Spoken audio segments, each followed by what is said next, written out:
everyone, and welcome back to the Replayer Podcast. I'm Pagan, your host for this week, and joining me today is my lovely co-host, Dan. Hey, Pagan. What's up? Hey, what's up? I'm good. So, I don't know if anybody's noticing the title of the episode, but we are on episode 52, which means there's a whole year worth of episodes today, which is fantastic. Like, I think it's incredible that we've even come this far. Like, we didn't pack it in 2 episodes, like, into the show, you know? This is 1 year to 1 year. Well, not to the date, but to the episode count of Replayer Podcast, which is freaking incredible. Mm-hmm. Who would have thought we would have been here a year later? Do you know what I was thinking about the other day? Is I was like, this is incredible because we're also going to hit 100th episode. And we're also going to hit, like, you know, we're going to hit other kind of milestones. And it's like, wow, we're over halfway there. Yeah. And we're living on a prayer. Whoa. Okay, anyway. You know what's a little milestone for me is I get to finally put all these episodes into one folder that says season 1 or level 1. Yes, level 1 maybe? Will we do level 1? Level 1. I think we can get away with that. We can get away with that. Fuck it. Be all right. Copyright. Being hit with a copyright claim.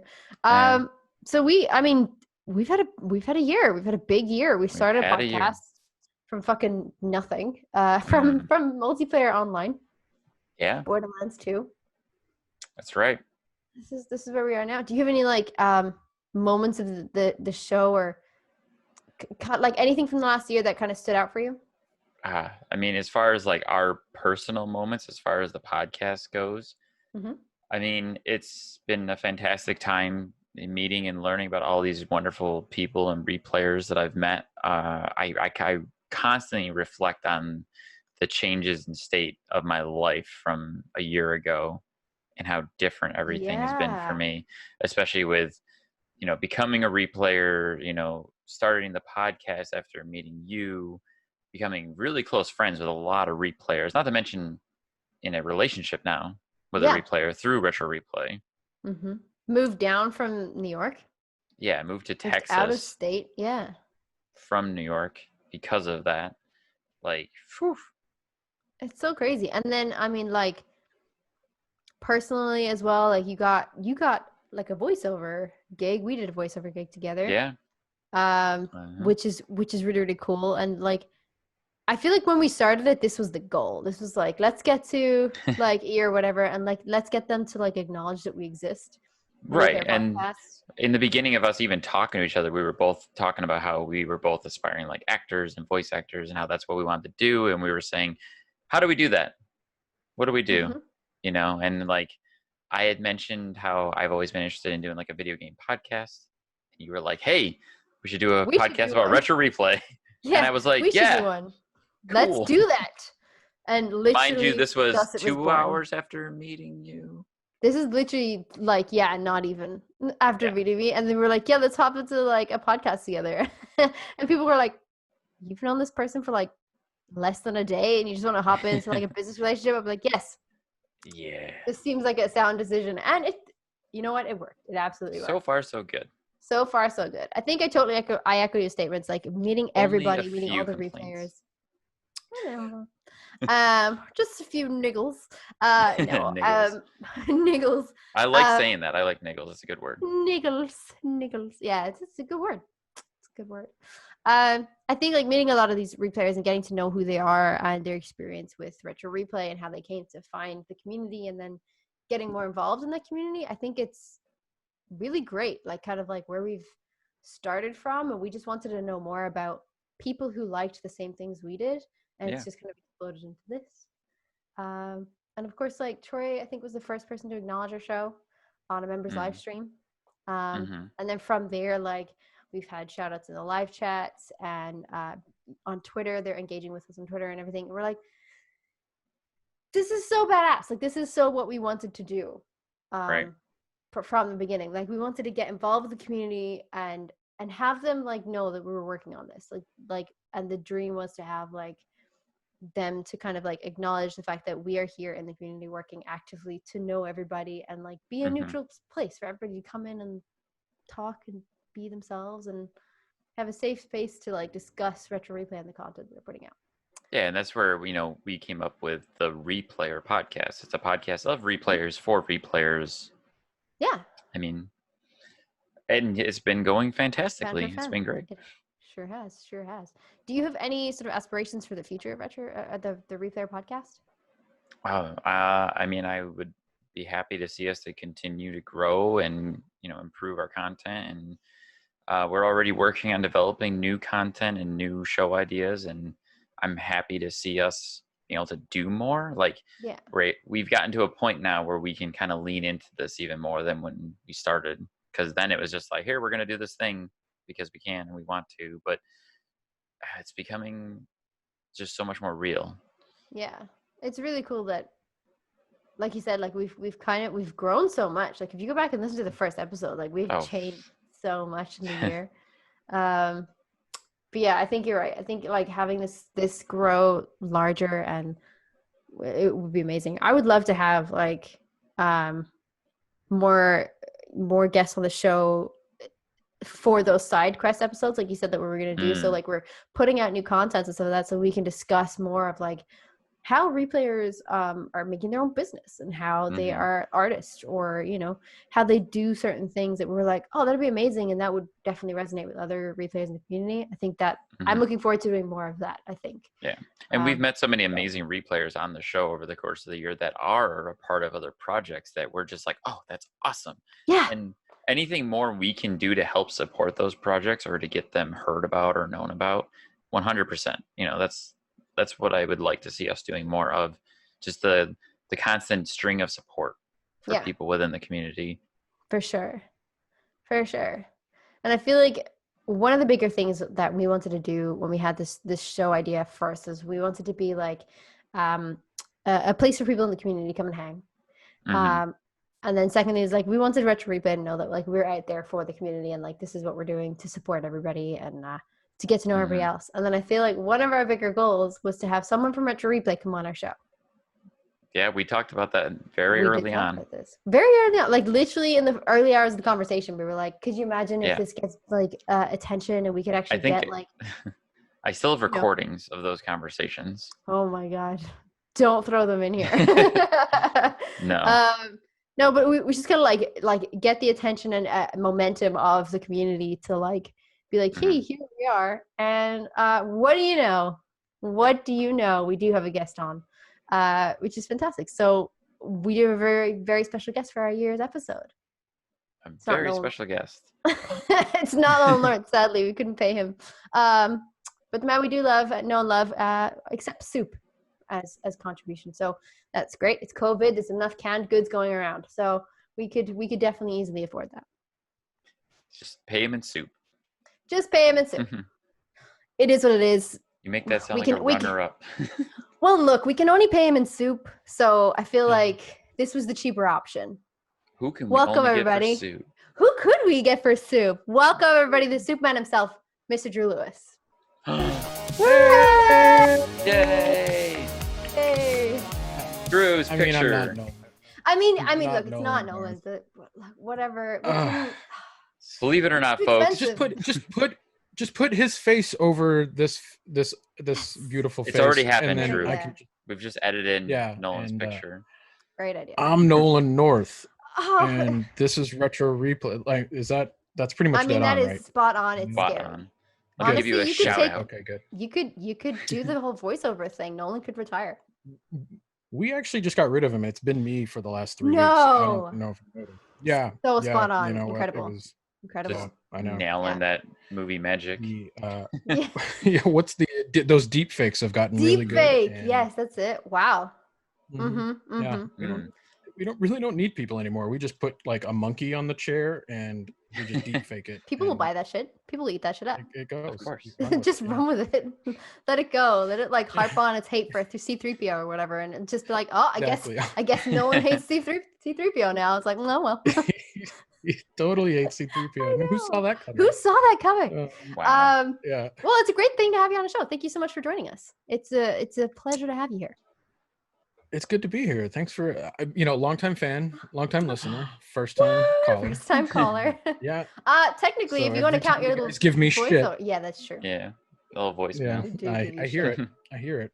And I have a board in my room where I mark down every time each one of you. And I'll tell you, Dan, you're in the lead. And it's not going good for you. True.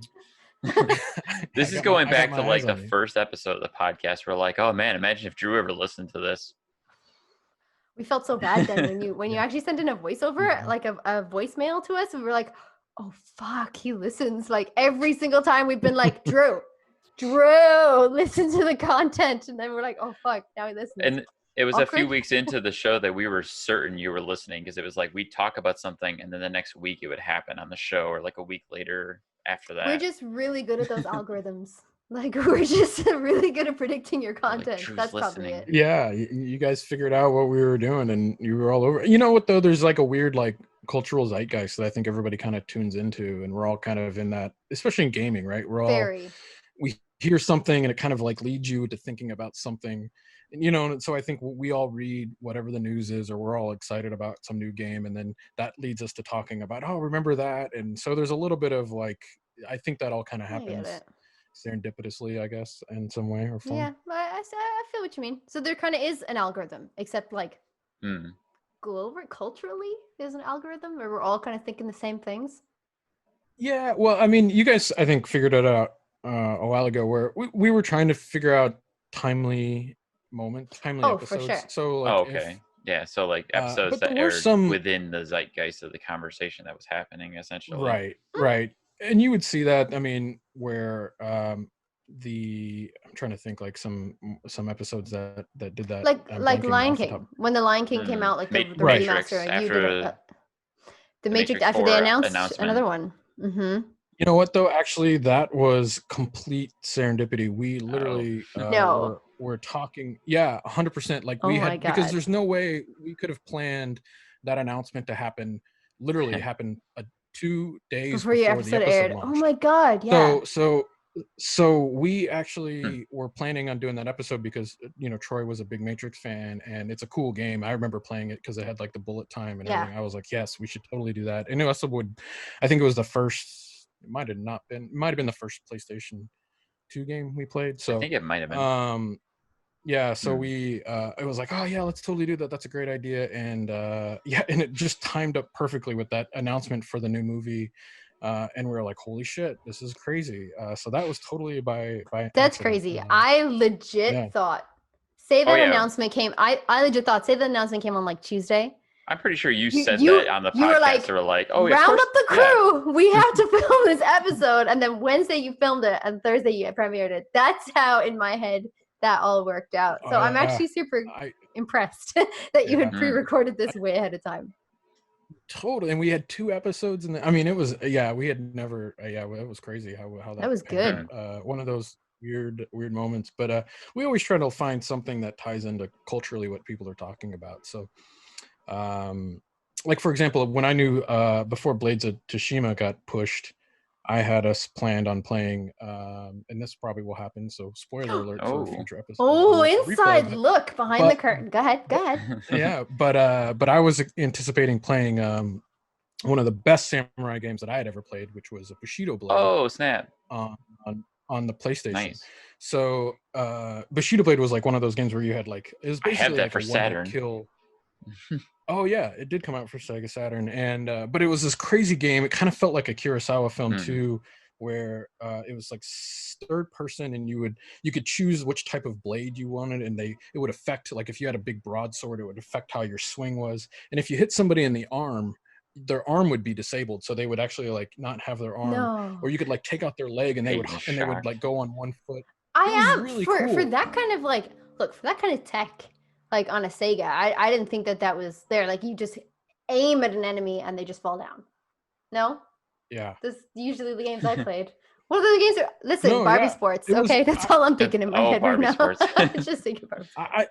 I think you're right. I mean, because when I played it, it was pretty mind-blowing for me when I played it. So I don't know if there was anything like that before, but it was one of those games I was like, because I love samurai films and I love that kind of culture. So it was really cool to like play that game at the time. And then when Ghost of Tsushima was announced, I was like, oh yes, this is spot on what I'm looking for. So I'm dying here, Drew, and I'm sure a bunch of our audiences. I keep staring at this drawing of you, and I'm sure dozens and hundreds of replayers are out there like, who's the man behind the drawing? What do we got to do to see the real Drew? Well, Dan, I'm glad you asked. That's the creepiest thing you said. Do we get to show? If you could just take your sound shirt off. effects as well. Oh my god. This shirt. Oh my god. Well, it's a retro replay shirt. Maybe keep it on. Take your pants off. We're already doing a pants episode. What's pants? Yeah. Oh yeah. Good point. We're all sitting in mugs. You guys are both doing. I don't have my mug with me. Hold on. Hey. There he is. Wait. Is he gonna get it? Do you have your mug? No, you don't have your mug. I thought you were like gonna reach off screen and grab your mug. That was really kind of like in sync. Me and Dan were both gonna take a sip at the same time. That was cool. Yeah, that was really cool. Branding. Yeah, right. Thumbnail. Rocking the bear shirt or hat. Bear hat. Rocking the bear hat. Yeah. Is it actually? Bear. Is this it just says is this a bear hat or is it a red bear cap? It's just a bear hat, but I've been pushing for a red bear merch. Does that mean you're a bear? For sure. Sure. I don't know. I mean, in some circles, probably. You know. One of those super rare bears that only super can. Let's just say when I go into the gay bars, I get a lot of drink spot for me, so it works out. Yes. Now the circle's almost complete, so we can get that Pornhub sponsorship, Pagan. Getting there. Come on, Pornhub, sponsor us already, Jesus Christ. Well, there you go, replayers. You're welcome. Get to see the real Drew Lewis. Nice to see your face. On all the beard. It's my COVID beard. This is pretty strong right now. Yeah. That is look, that's pretty impressive. Yeah. I barely get 5 o'clock shadow, so I mean that's pretty great. I think you have potential. Yeah, barely. I just trimmed my COVID beard. You gotta keep the faith. It'll happen one day. It's getting warm here in Laguna, so I think I'm probably not too far away from trimming it down. But there's always a beard. There's always a beard, but it's never quite this. How long has it been since you've had a clean shave? Oh. How much time you got, Pagan? You're giving Robot Ninja Shark a run for his money there. Yeah, Jesus. Yeah. Actually, Paul Both, our sound guy, has a pretty amazing beard. Actually, we'll have to get him on one of these days. Yes. I'd love to have Paul on. His beard, I think, might actually rival mine. I think he's been doing the COVID beard too. Although we were actually going to do we're looking for Manscaped to sponsor like an episode where we just shaved Paul. All of it never Paul? panned out. That would be amazing. Well, I mean, maybe keep pitching that. They'll pick that up. It depends on how much money they were going to give us. Yeah. Give us more money. We'll shave Paul in other places. Manscaped. That's the point, right? Yeah. The more money, the more shave. Right. Good point. There's no. What were we talking about? There's no segment. We were actually. That's usually what we do. Yes. And I was thinking about in that kind of frame of mind of games that are coming out this year, we do have a little guest questionnaire that we start with all of our replayer questionnaire. Yeah, we have a replayer questionnaire. So in that sense, what was your first introduction to gaming? I feel like you've spoken a little bit about your experience as a teenager in your friend's house. What was your first introduction to gaming? I think my brother growing up had an Atari, but I was really too young to like understand what it was. I didn't quite I don't remember it, I guess, in better terms. But I do remember getting the NES, the first Nintendo, and that thing, man, I played the hell out of that. My dad really supported gaming. I don't, probably my mom. Yeah, and I had so many games. Like I would be like, I want that game, and my dad would be like, sure, let's get that game. Actually, fun story. Most of the games on the set, not all of them, because the replayers have sent in some fun games too, but a lot of the NES games and Super NES and even some of the like PlayStation games and stuff like that are all mine. They were all from like my mom's basement. I had her ship all those games and the NES system. The robot is mine. I had the Mario Brothers I sent you that I don't think you guys will ever play. Hey, it could still be back there somewhere. It did. It was the one with Duck Hunt, so you could have played Duck Hunt. We're Actually, we were trying to figure out a way to do light guns on an emulator, so we're still working on how to figure that out. But maybe one day. Cool. Because we really want to do that. I think that'd be a fun episode. But it's tricky. It's tricky because the distance that we shoot at, and in the studio, there's a lot of lights, so there's a lot of technical issues that need to be worked out. On an emulator, yeah. That I haven't solved it yet, so working on it. But yeah, NES. Going back to your question, was the way first introduction into gaming. So yeah, Mario Brothers, Duck Hunt, like all those games. Like that's where I started. Surfing City USA. I mean, I played tons of everything. Yeah, I mean, I think at one time I had 80 plus NES games. Wow. Like I owned, and that doesn't include the games that I rented. Yeah, I don't think I ever owned that many Nintendo games. Renting games. I had a lot. Oh, the days, eh? The days. I've had plenty of stories of renting games on here. Yeah. What I was gonna say was then, throughout every episode of Retro Replay, then have you played every one of those games? Is there a game that they played on the show that you actually hadn't played yourself?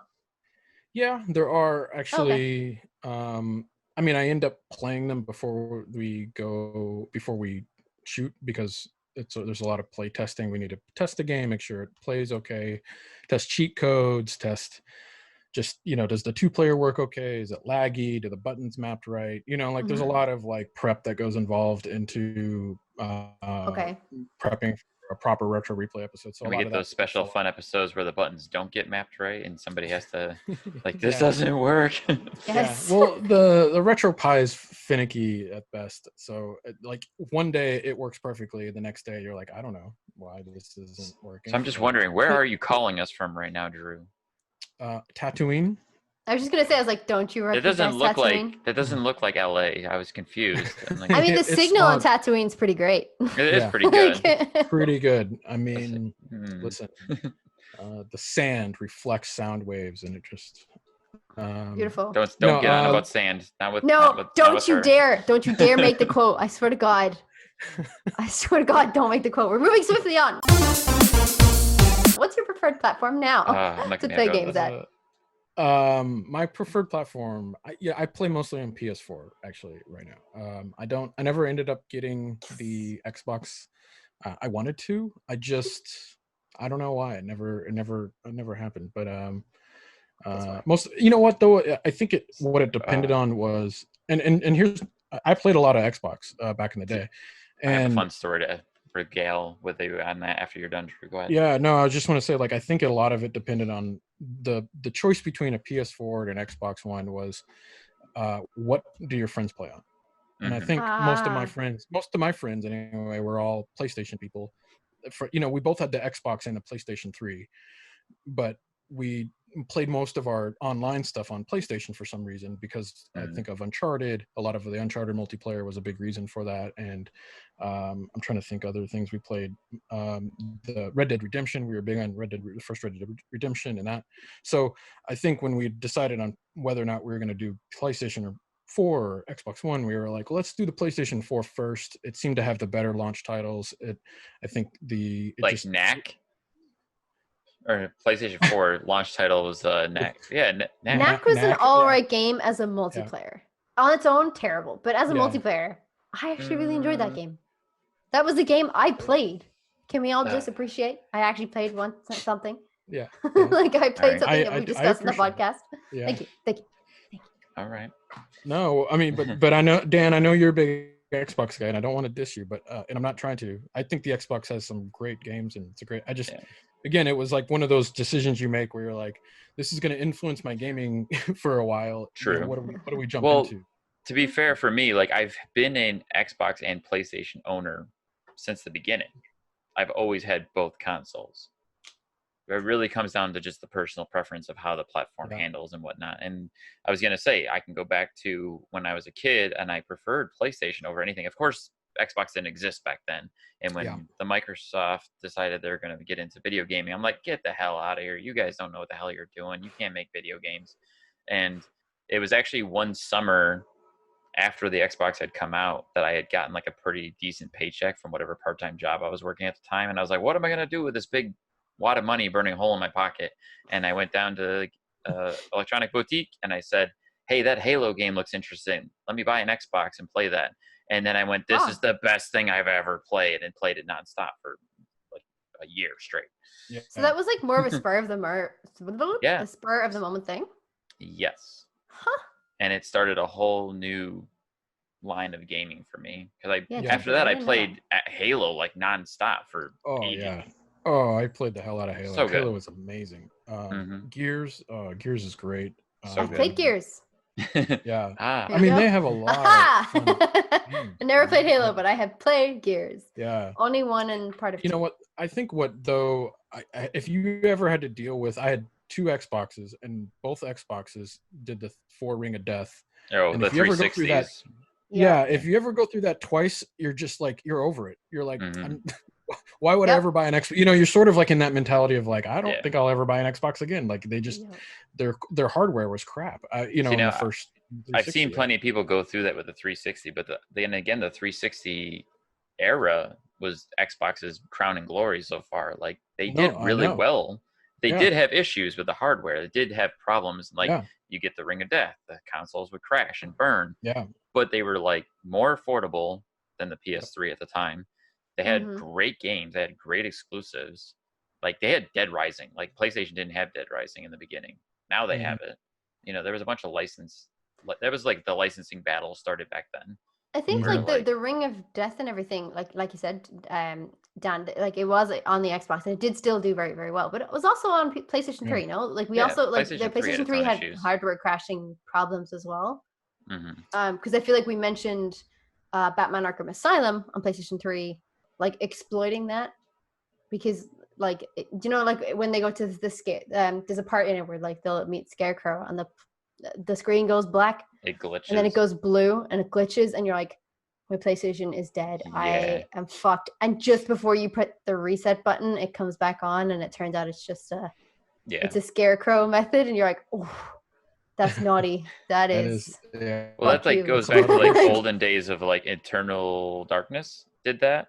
Eternal Darkness fucked with you hard. Did you ever play Eternal Darkness, Drew? No. Okay, so Eternal Darkness had it hard coded in the game where as part of the scariness and the elements in the game, there would be points where like you'd be playing and all of a sudden like the save screen would come up and it would show like your save data, and then it would say deleting, and it would show you your save data getting deleted, and you'd be like, what the fuck is happening? And then like the game would restart, and you'd be sitting there like, what happened? And like they would go back into the game and you're just fine, like nothing happened. The game trolled you hard. And there was like the first time I ever played that game, I was walking down a hallway and my character started like shaking, and like they grabbed their head and then their head exploded and it was like game over, and I'm like, what happened? And then it was like rip, and it just comes back and you're just standing there and your character's like, ah. Oh man, that's like playing with Psycho Mantis and Metal Gear to like a whole new level. Yes. Like you're like, holy shit, deleting your save data. There's some nerd out there that literally broke his TV in that moment when that was happening. And we'll never play that game ever again because of that. Probably. They didn't even realize it was just like a Psycho Mantis. Right. Yeah. Or whatever. They're just like, well, fuck this, and they hated the game ever since. They never bought anything from that from Konami games at all. Right. On that note. Yes. When Nolan overrided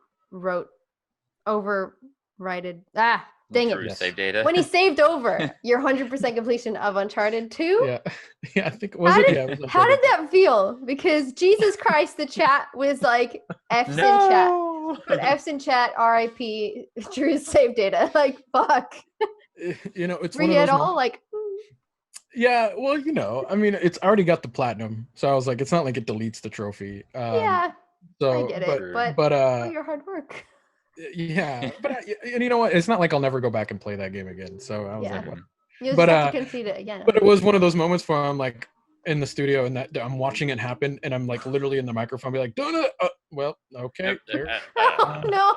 Like the words can't come out of your mouth fast enough to like make that happen. So Jesus. And you have like Troy there being like, "Yeah, of course, just hit yes." And I'm like, Nolan play on your PlayStation. There's so many times as well, and I feel like it's in something else. Like when I'm going back, like Crash Bandicoot. I think I was watching Crash Bandicoot recently, and he was like, "Yeah, you just do this or whatever," or like he's like spinning through the boxes with arrows in them, and I'm like, Stop it. Stop it. Or like, oh, you just need to spin this guy with a shield and then Nolan keeps falling off the edge. And I'm like, stop. Like, please stop. Just let Nolan figure it out because you're wrong. Pipe down, buddy. But yeah, that was a moment where I think the whole chat collectively gasped. We're like, oh God. Right there with me. I appreciate the community was gasping with me. We felt it. Yeah, we all know what that feels like, right? It goes back to those old days when on the NES, one of our last random story, but like I remember on the NES they didn't have saves, so you would be playing Castlevania or Ninja Gaiden, and you'd just be so far into the game, and then your mom would be like, "It's dinner time," and I'm like, "I'm in the middle," and you're like, and I'm like, "Well, pause it and leave your system on." Yeah, you like leave it on, and there'd be nights where I'd leave it on overnight and just sleep, and then you wake up and you realize like the system couldn't handle being like on for 12 hours, you know, or like you go to school and come home and it would be frozen and you lose your mind. You're like, oh my God. But that happened to me with one game, and it's a PlayStation 1 Mickey Mouse game. I don't know the full title of it, but it was Mickey Mouse, and you started off like on the sailor boat, and it kind of goes through the history of like his animation and stuff like that. And I was like, oh, this is nice. Because you start off in black and white. It's the old school like animation, and then you go up to levels, but there was no checkpoint and there was no saves. Really? Playing some Steamboat Willie, huh? No. You have like 3 lives, and I feel like they'll send you all the way back to the beginning of the level, and then after your 3 lives, they'll send you back to the beginning of your game. No way. It's really fucking difficult. That's I was like, old school. Son of a bitch. That is old school, yeah. Yeah. But like a great game. Like you probably clear it in like whatever, an hour and a half or whatever. But if you get through it, otherwise, like we bought it recently. We picked it up at like a fair. Bought it recently, turned it on. Great, having the crack, and then like maybe 3 hours into the gameplay, I was like, I'm gonna chuck this thing out the window. I can't handle this anymore. Yeah. I got to like level 3, and I'm like, I'm done. I'm finished with this. So I guess we're going to move on to this week's topics, which are the content of your lovely show. So your show. We have so many. We've got 4 this week as well. I know. Which is really nice. Like moving from 1 to 4 in the space of 3 is holy shit. Yeah. It's cool. So we're going to start with Father Knows Best. Before we start into like this week's content, how is it working with Cooper, and like how did the concept, I guess, of Father Knows Best come about for the show? Yeah, it's a great question. Nolan actually brought it to us all, and we kind of like talked about it, and he was like, why does he know Cooper? You know what? I think he does. I don't know, something there with Mom. Did they work on something together? They had a small interaction like 18 years ago. Yeah. For a friend. Cooper is actually Nolan that time traveled into the future. So actually Cooper is just Nolan from the past. That actually makes a lot of sense. Yeah, it does. No, he actually pitched us the show. Like he came to us. He's like, "Listen, me and Cooper will sit down and play video games, and we have a great time. I'd love to do like a series on the show." And we didn't know what it would be really. We kind of come up with this idea, and then we kind of threw it out to like the community, be like, "Hey, we're planning on doing the show. We don't have a name for it. We don't really have like a formula for it." It was kind of thrown out there during that like live from Nolan's backyard. Live from Nolan's backyard. Yeah. That's great. But once we got Coop in the studio, he jumped right in. He's great. I mean, his Star Wars knowledge is strong. He's one of the few people who, obviously he deals with Nolan all the time, but Nolan is so witty and so funny and surprisingly like incredibly smart about things. Like it's hard to be on a stage with that man and like be able to keep up. You know what I'm saying? Like it's just hard to kind of be able to hold your own against someone like that. That's just obviously seasoned too as an actor. But because Coop has just been with his dad for all, like he can take that and bounce with it and run with it and understand like the jokes and so it just, the dynamic just felt great. And it's just been fun. The episodes are just wholesome and great and entertaining, and Nolan and Cooper just great together. So not to pat our own backs, but we had a little run-in with Nolan when you honored us with doing the Uncharted multiplayer game. So we had a little bit of that interaction and getting his witticism. Like he's right there and just he doesn't miss a beat. It's incredible. No, it's great. I think you're totally right when you said that, Drew. I think we said this on the podcast before. It's very wholesome content. It's just something that you can sit back and relax about. And I think what's evident really with us, and I'm not sure, I'm sure it is with you as well, is I feel like Cooper is really coming into his own a little bit more and like getting a bit more comfortable with the community and like just kind of like getting more comfortable with how he plays off his dad on the show, because obviously Nolan took a lot of advantage of it, and he does all the time, trying to embarrass Cooper as much as possible. And I feel like when Cooper comes back with something, I'm like, yes, like go on, Cooper. All right, Cooper. Come on, then. Yeah. No, so that's pretty great. It's good. Like the moment where like no, Cooper's like, well, what are your weekend plans, Dad? And he's like, well, something with your mother, on a shag rug. And he's just like, oh, I walked into that one. Like you just knew it, Yeah. It's just great. Or when he does Uncle Sal, you're like, oh yeah, no, please no. No. I like that, like when he does that, Nolan acknowledges that it actually creeps himself out. He's like, even when I do it with Cooper, it just creeps me out a little bit. I'm like, yeah, it's weird. Yeah. Great.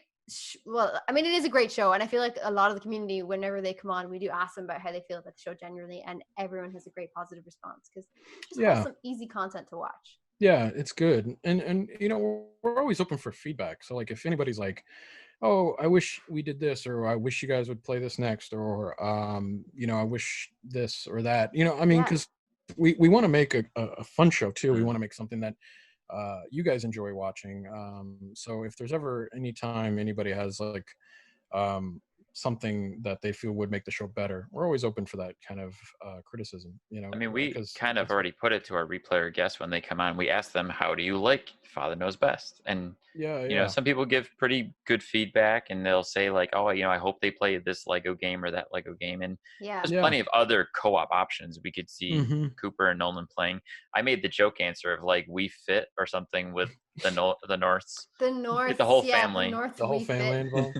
I'm down. I would watch that content. I just see Nolan coming out with like a leotard, like please, full, yes.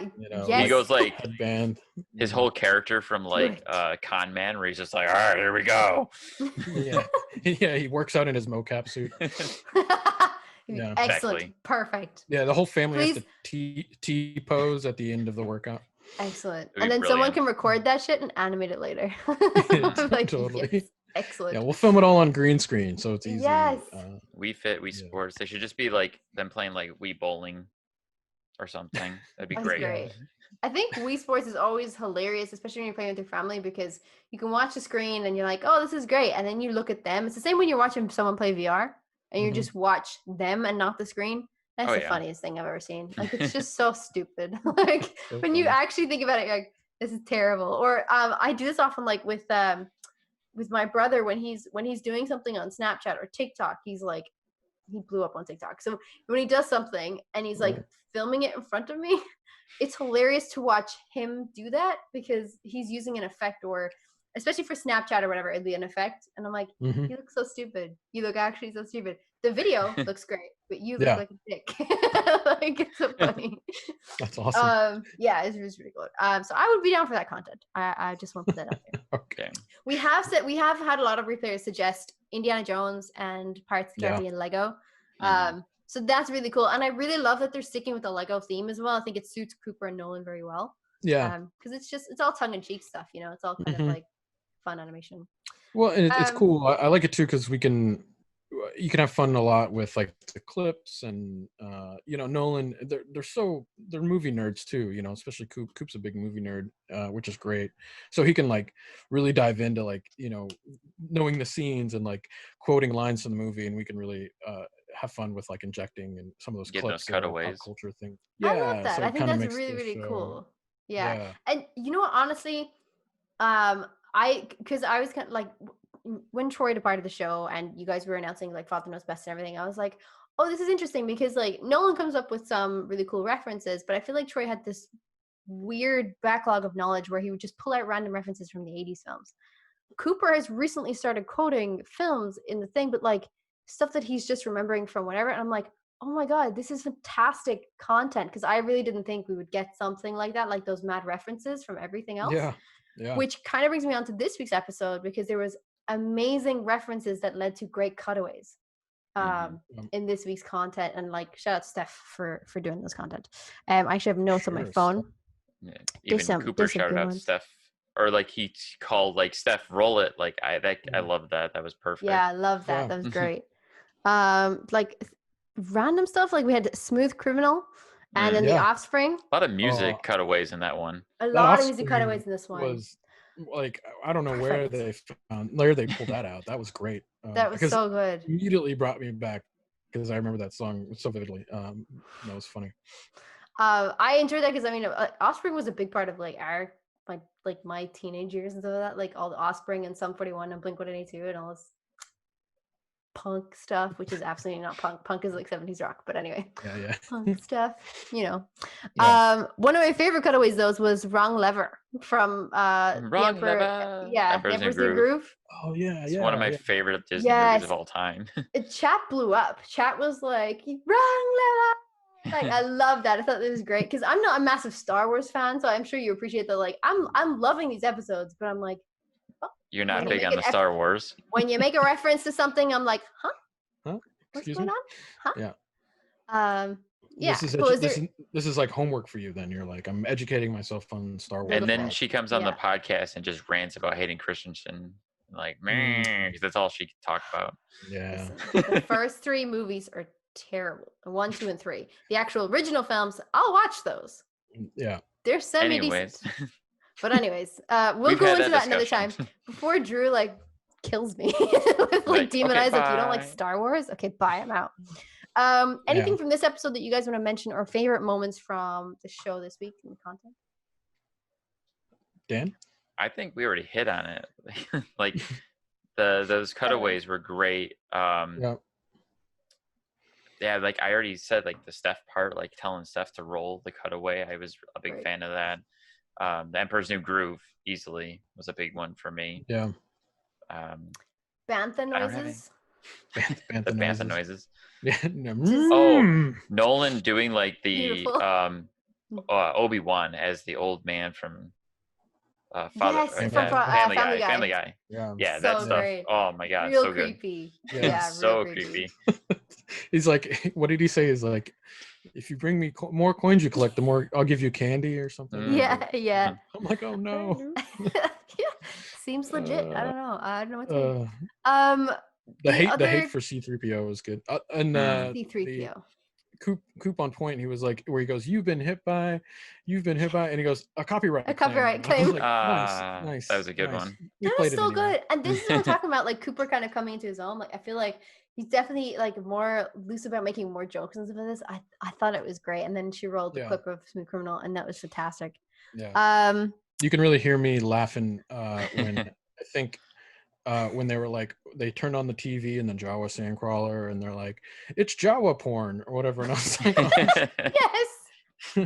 And he's like, it's all done in sand, and I was like, sand. Oh no. And then I think he brought up like you know what's funny though, like Nolan, like he'll bring up like the most random things, but then it gets you thinking. Like I think he brought up he was like, you know, is there a droid brothel in Star Wars? And I'm like, oh, like who would think of that? And then I'm thinking, I'm like, you know what?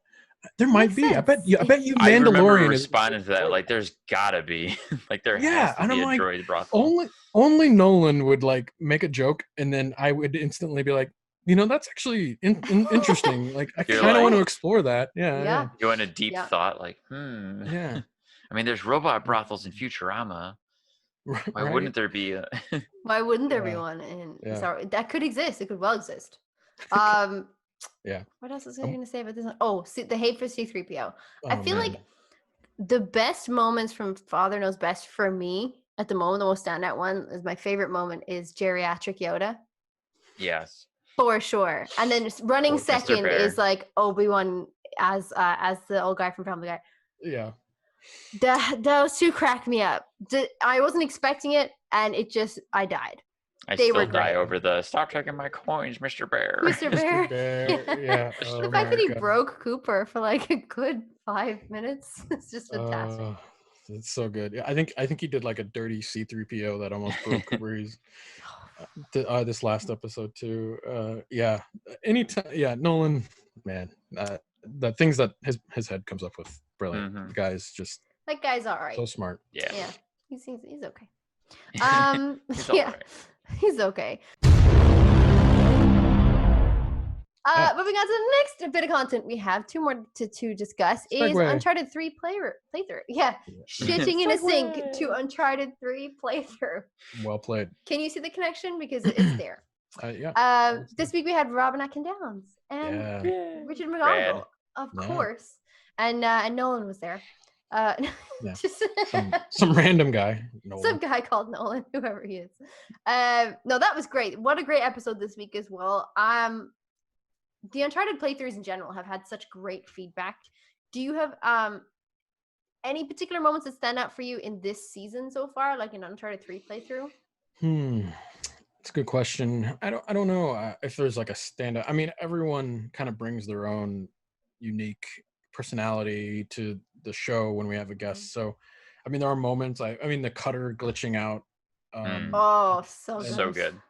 And I mean, just Graham like yes, punch him, break his neck. Yes, I'm like, oh my god, like Graham, kill everybody. I was like, oh, come down. Full murder. Yeah, I was like, that's awesome. And I mean, and Robin doing Schwarzenegger impersonation. Oh my god, I loved that. By the way, if you couldn't guess, I loved that.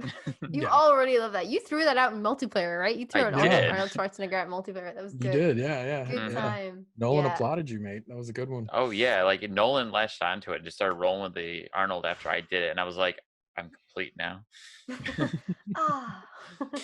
And he slept so well that night. Oh man. But Robin, God, that guy is so funny. Dude. He's a funny dude too. I'm loving the chase scene. Like when he brings that kind of extra bit, like if you get this, I'm gonna give you $20. I was like, ooh, this is interesting now. Like this is good. Stakes. Yeah. I think really I saw a comment on the channel. They're like, I think Robin has a gambling problem. Like actually, he might be. He's in a tuxedo with a martini, like $20. With a skull on it, by the way.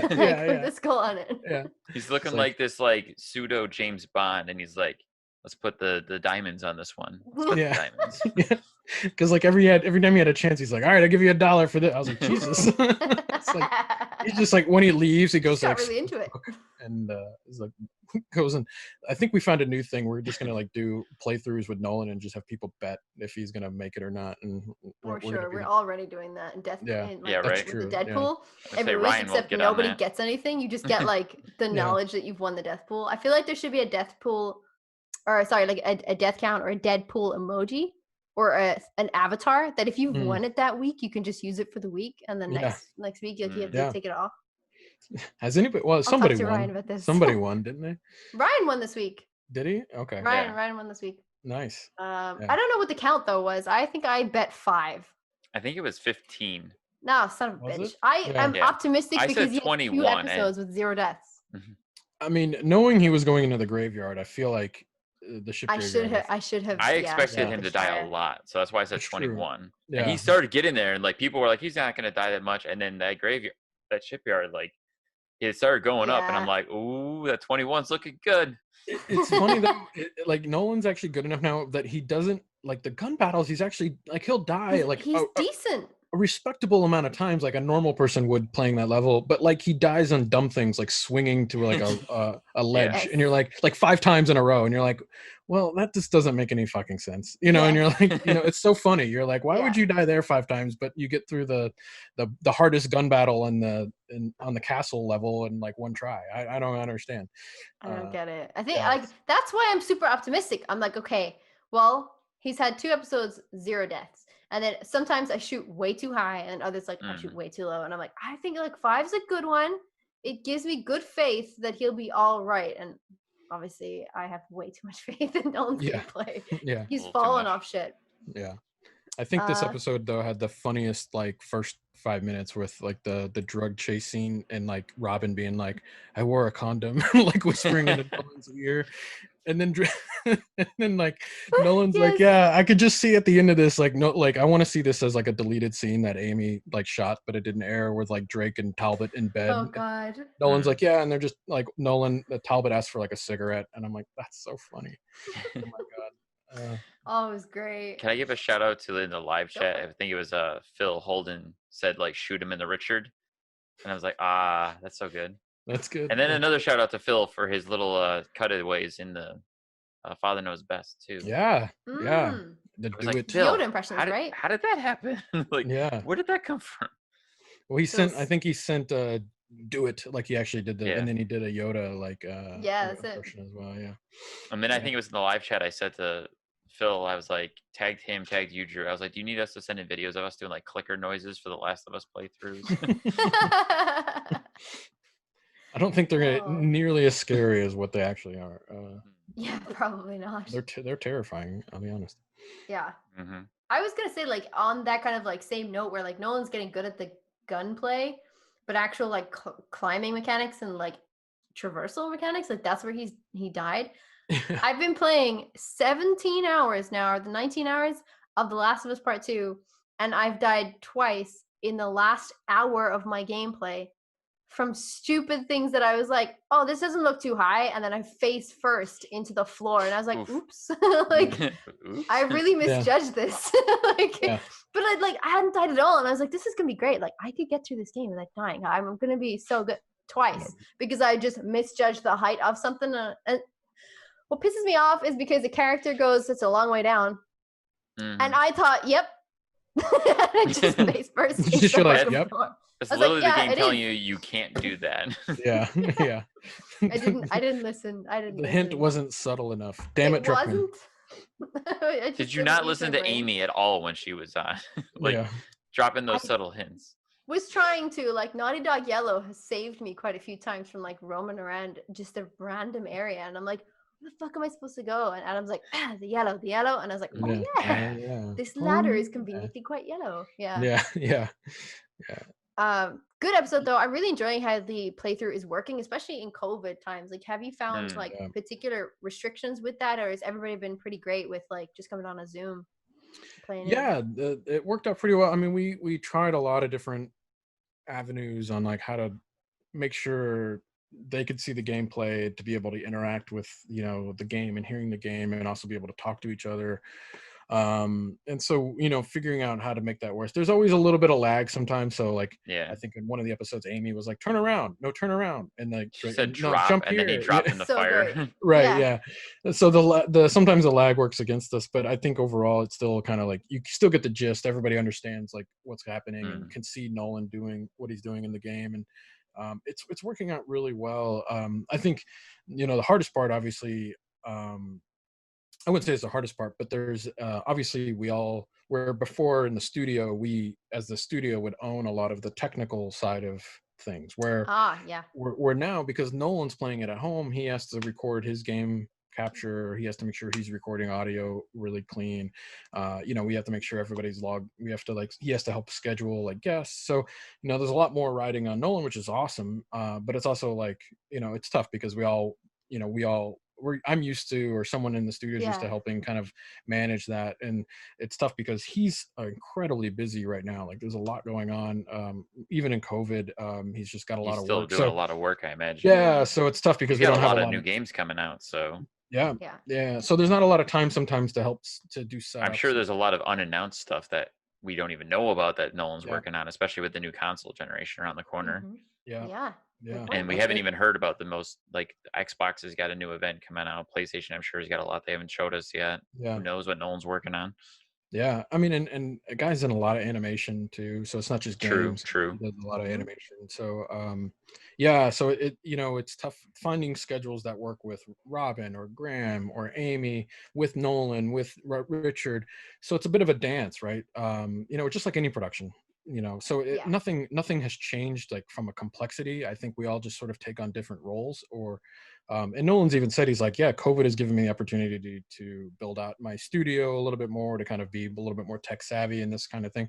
So I think it's sort of, COVID is sort of fast forward everybody's like wanting to do the thing we've always wanted to do, which was sort of like become better at this or become better at this. And we almost have to now because of the culture and the climate we're in.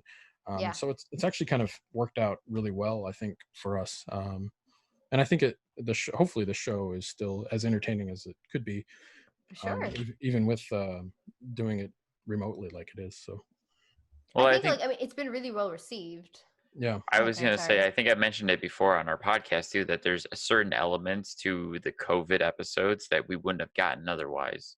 Obviously, the Uncharted playthrough would be different, you know, if it was from a studio, because maybe you wouldn't have gotten those guests. Maybe things would have been a little different. You wouldn't have had those funny lag moments that we've had, you know. I'm sure, you know, Graham's humor or Robin's humor might have been a little different if they were in a studio, you know, working rather than at home. You know, who knows? Just like, especially like Graham's like laid back on his couch, you know, and we've got Richard at home just like that. Murder basement. We would have gotten Richard that. Kills me. The murder basement. Yeah, Richard kills me because I feel like he comes across as like the nicest, sweetest man, and poor Nolan just takes a piss out of him all the time. And I'm like, oh, poor Richard. Like, but he's so great. What was the quote in this last episode with Robin? He was like, where he finds like a treasure of like a bronzed fist or something, and he like instantly razzes Richard about like, yeah, you bronze all your victims' hands, don't you, Richard? And that's so good. Every time somebody else jumps on board with that joke, it's just hilarious. It's really great because poor Richard must be like, like, I hope Richard doesn't be like on the show and then goes. He turns the camera off and just starts crying. Like, he loves it. I think he gets a kick out of it. Yeah, that's good. Also, I don't know if have you guys watching, like, I don't know why this is the case, but Nolan finds more glitches in games than anybody I've ever does play games all before. the time. Like I've never seen those glitches in my games. Yeah, I don't understand. I'm like, what are you doing that causes these things to happen? The chair flew through him, and it's like, what? Huh? What? Yeah.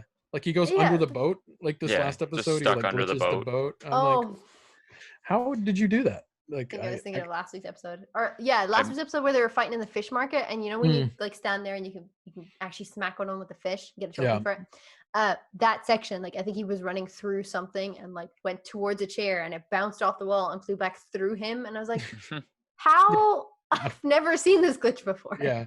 There's like a one moment where I've never seen Chloe kill anybody as an NPC, like early in the Syria level, and she like literally like breaks two dudes' necks like as an NPC, and I'm like, I've never seen that before. Yeah, I'm like, why do these things happen when you play the game? But I've played the game like 6 times. I've never something that happens when someone who's not like a traditional gamer is playing a game. Right. I was thinking the same thing. Like, I was gonna say, because he's not following all the cues that the game constantly gives you of go here, go here, go here. And I've seen that firsthand with other, you know, people I've played games with that aren't traditional gamers, and like watching somebody like walk into a blank wall, and I'm like, what are you doing? And they're like, well, I'm checking to make sure there's no treasure over here. I'm like, it's a blank wall, there's nothing there. And then they fall to the level or something, you know, like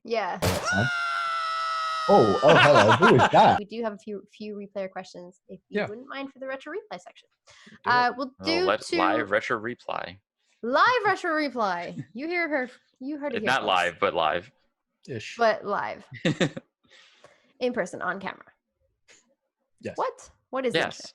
Okay, so the first question I believe is from Robbie Nate. Nate, how long did it take to get Retro Replay up and running, and why did you choose Nolan and Troy to be the hosts of the show when you were coming up with the show? Yeah, would you like to answer this question? Yeah, Robbie, absolutely. So you know, it's I love this question because I get to toot my own horn a bit. But the idea, so Nolan and PJ worked on Con Man together. And so Con Man was this web series, for those people who are listening that may not know what Con Man is. Con Man was a web series that crowdfunded, got $3.2 million. It was a project spearheaded by Alan Tudyk. It was his idea. He wrote it. We brought on Nathan Fillion and PJ. PJ executive produced the show, got picked up on Sci-Fi for 2 seasons. So it was just fun. And Nolan had an amazing like reoccurring guest appearance almost in every episode.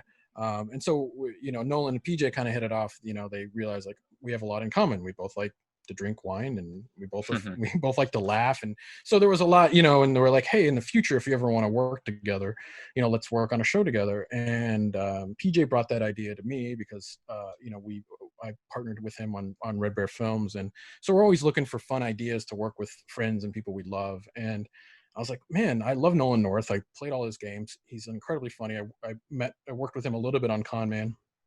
And I just had this random, I typed up several ideas actually, but the one that I really loved and I thought I was hoping he would pick was this idea for Retro Replay, where I was like, how fun would it be for the king of, you know, the king of modern day games, you know, the voice king of modern day games, to go back and play these retro games that influenced all these modern games. So where, you know, and it could be a little bit of harking back to, you know, nostalgia. We talk about, you know, his childhood, how he got into doing what he's doing, whether it's voice acting or acting in general, and talk about why he didn't play games, but now it's part of who he is, and you know, what he does today.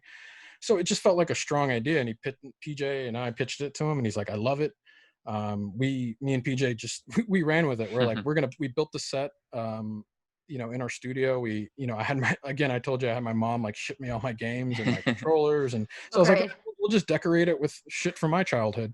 So like there's like, you know, a bunch of random stuff from my childhood, and we have like props on there from Con Man, you know, PJ's books are on set, and then eventually like a bunch of replayers after the first few episodes would send us some fun stuff, Dan, you included. So, you know, it's a hodgepodge of like fun, great things that fans have sent us, things, you know, I grew up with, PJ, Con Man stuff, like Nolan has brought down like little trinkets as well that you can find, like the original Ghost is on the set. So cool. Yeah, so it's a lot of fun. It was a collaborative effort there, but we built the set, and then you know, Nolan invited Troy to, you know, come along. He's like, hey, you know, why don't I get Troy Baker to join us? And so we were like, yeah, absolutely, you know, that sounds like a great idea. So you know, we sat them on the couch and we're like, why don't we shoot something, you know? And we just kind of went live, I think one day on Instagram, and we saw the response, and we're like, let's do it. And it kind of, the rest is history, as they say. Okay. Nice. Yeah. Oh, this is kind of cool. This is like, this is actually kind of like their Dan. Like, you know, when we have replayers on and we're like, what was your retro replay journey? Like, how did you find retro replay? This is that answer. This is nice. Yeah, I was gonna say, we've had a few replayers mention the live show before, and we're like, on Instagram. There was a live show? Like what? Yeah, like wait, like it was instant. Obviously, I think that gets pulled down after it airs for 24 hours. But I think like 24 hours. Yeah, it was cool. We got a great response. I think it was on Twitter too. You might be able to find it on Twitter if you go way back. I think parts of it are on Twitter. But then, you know, we ended up shooting. I mean, we aired, I think, some of the first episodes early this year that we ever shot. I think Black Tiger. Right, the throwback ones, right? Yeah, the Black Tiger. Black Tiger was the very first episode we ever shot. So the camera angles were all wonky, the lighting wasn't great, the sound. You had Nolan at the bar, like pouring drinks. Yeah. We had this I think it was great. We had this whole idea to use the bar as like an opening scene where we're like, oh, that's an extra camera move, and it's going to increase like production time by like another hour. And we're like, no, we don't need that. You know, it doesn't make sense. So I think I said on the podcast after that episode that felt like one of the best, like most level 1 episodes ever. Which I was a big fan of.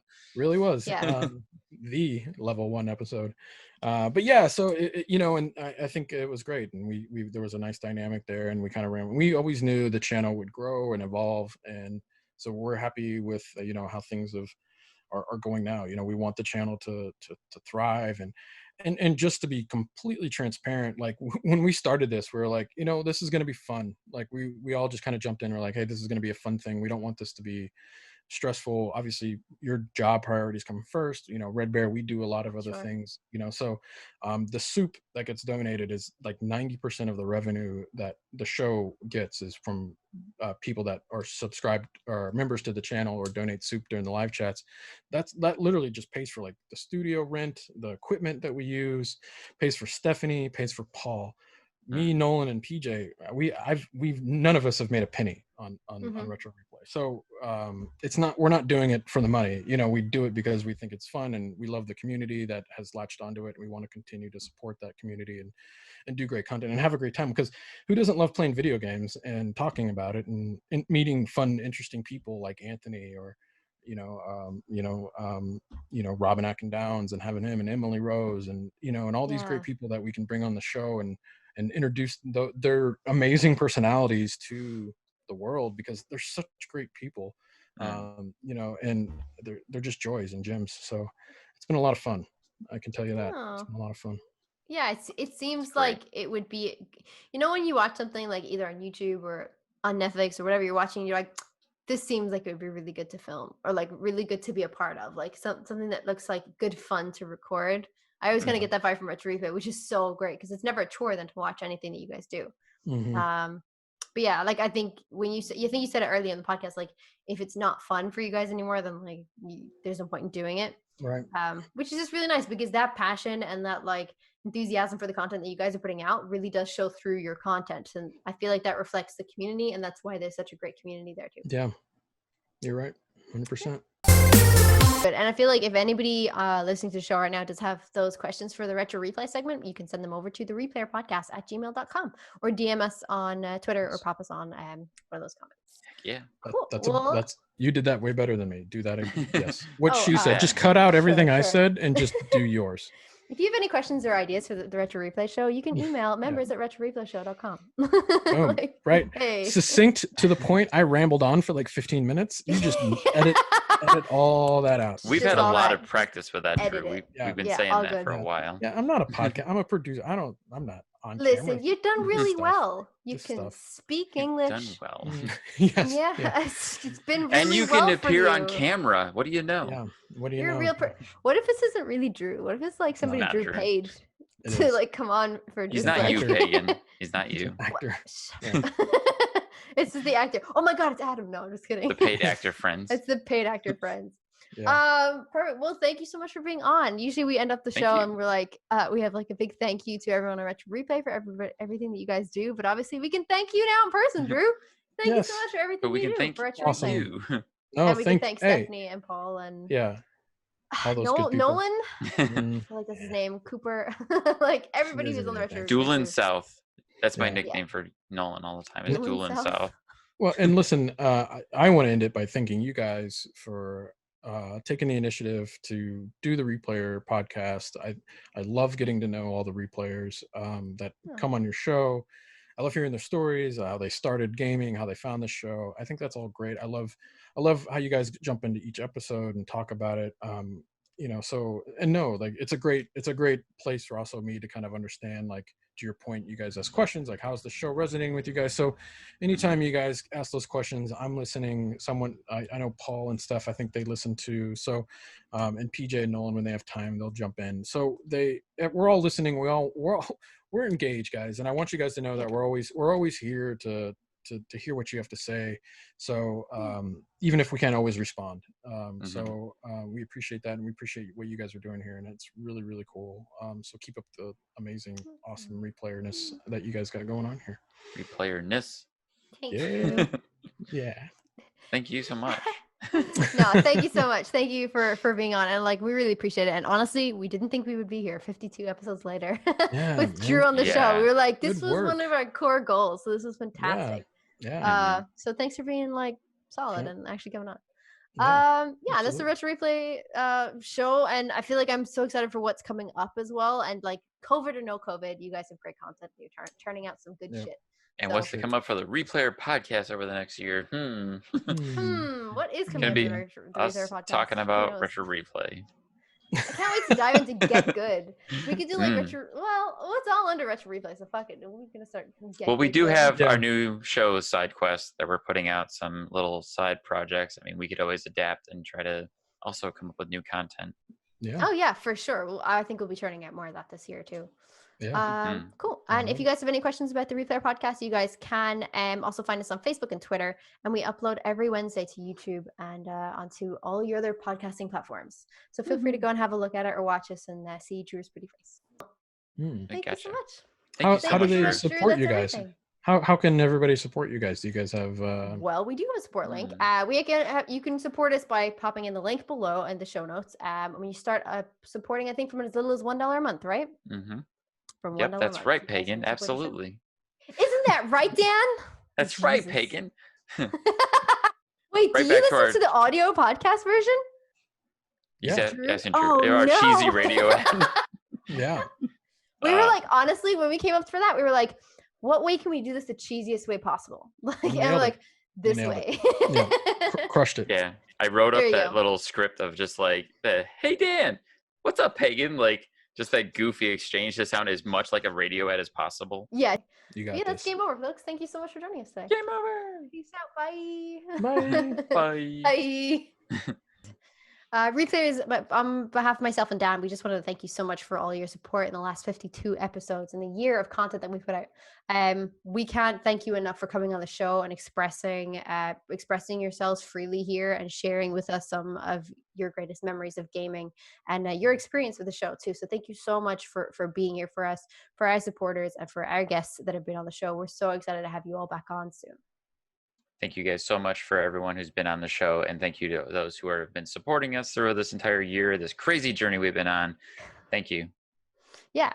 And looking forward to having new guests on. Like it's a rolling train, and I'm like excited to meet more and more of these replayers as we go, because everybody in this community has just been a fucking gem so far, and I'm loving it. Fucking legends. Fucking legends. So thanks for being amazing. Thank you. Thank you for all your support.